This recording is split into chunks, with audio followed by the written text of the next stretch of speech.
Let's talk about coffee and whiskey. So this has been gaining a lot of hype in the community.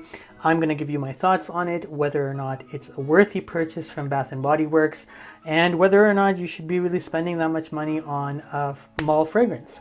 So coffee and whiskey has been getting a lot of interest and a lot of hype train because of just how it's formulated. And I think in part the issue is that Bath & Body Works isn't really well known for coming out with really inspirational, creative, innovative scents for men, right? A lot of them are just very basic shower gel fragrances. However, when it comes to this, I can tell you that it's turning out to be a really good release, at least in my opinion.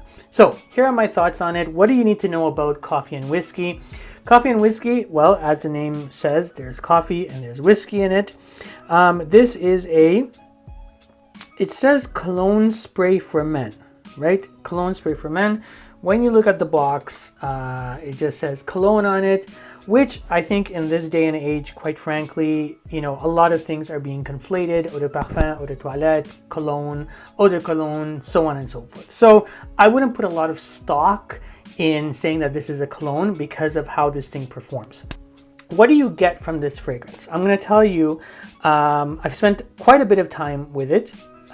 Pretty good sprayer, right? Just to give you guys an idea. Decent sprayer, whatever. Nothing crazy.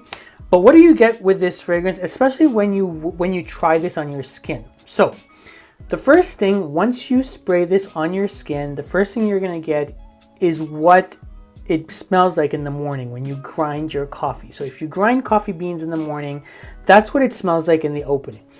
And while the life of this fragrance is about, a good 7 to 8 hours, I would say it has excellent transitional qualities. And what I mean by that is that when it opens up with that coffee, like it's fresh ground coffee.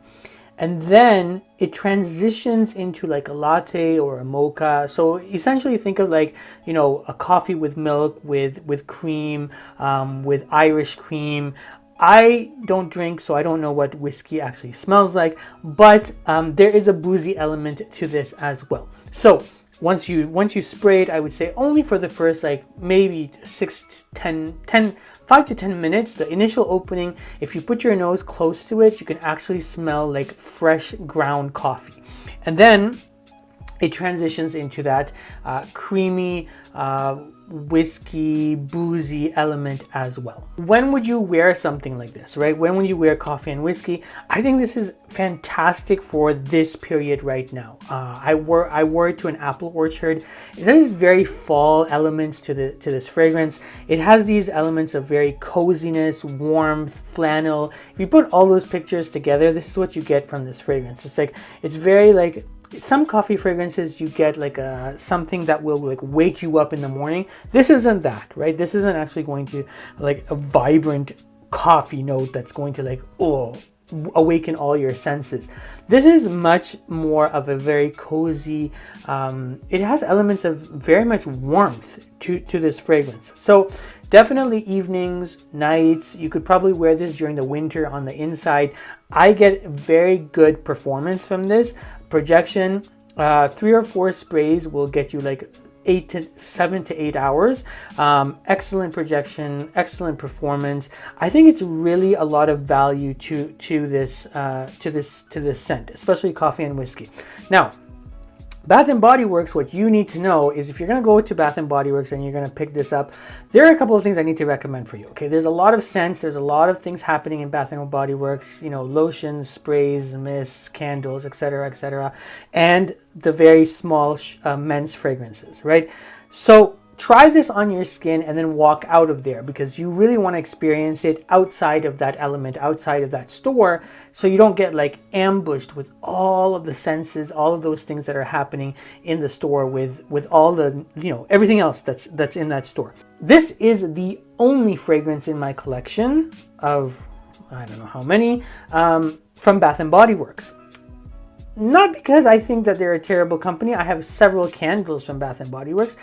However, I would flag for you that on my skin, a lot of them either smell very generic, they're redundant, and they're very shower gel fragrances. So they're not a lot of, creative, unique releases from Bath and Body Works that I've tried. However, this I think really is a standout. I really do think you should really try this. I want to tell you that for the price, so the value of this is $45 usually, or 42 Canadian, whatever, like around 50 bucks Canadian for this 100 mil. I would say for 50 bucks for this, I don't know. However, there's always deals, especially when we're coming closer to the December holiday season. So I would keep an eye out. If you could, for $50, probably not. You could probably get something better, but for half off, for $25, I would definitely pick it up. I really enjoy this scent. So just to give you an idea, I have the body cream and I have the shower gel, and I also have the candle. So what you need to know about Bath and Body Works is that it's not always going to be there. It's not part of their core collection. Sometimes some fragrances make it to their core collection and it stays there forever. A lot of those are just very, I think like shower gel fragrances, okay? So, but now and then you get something like Coffee and Whiskey. I really think if you are gonna go and get it, you should get it now. Is like elements of Black Phantom, Espresso Royale by Sebastien. If you guys remember back in the day, there used to be a fragrance, a coffee fragrance. I don't think it's a far cry from Black Phantom. I think people associate it with Black Phantom because it has that coffee note in it, right? So it's a beautiful coffee note because it goes from your coffee beans to actually like a transition to a mocha or to a latte. Is this worthy of collecting dust or worthy of your collection? I think for $25 or half price or less than $30, this is worthy of your collection. More than that, probably not. But overall, I think this is a solid release from Bath and Body Works. I hope in the future that they release more fragrances that are similar, unique, that really do stand out. And I think throughout the last couple of years, they've been focusing more on the men's collection, which is great. And if you've ever tried anything if you've tried Coffee and Whiskey, do you like it? Do you think it's like too screechy? What do you think about it? Let me know in the comments below, and I will catch you on the next one.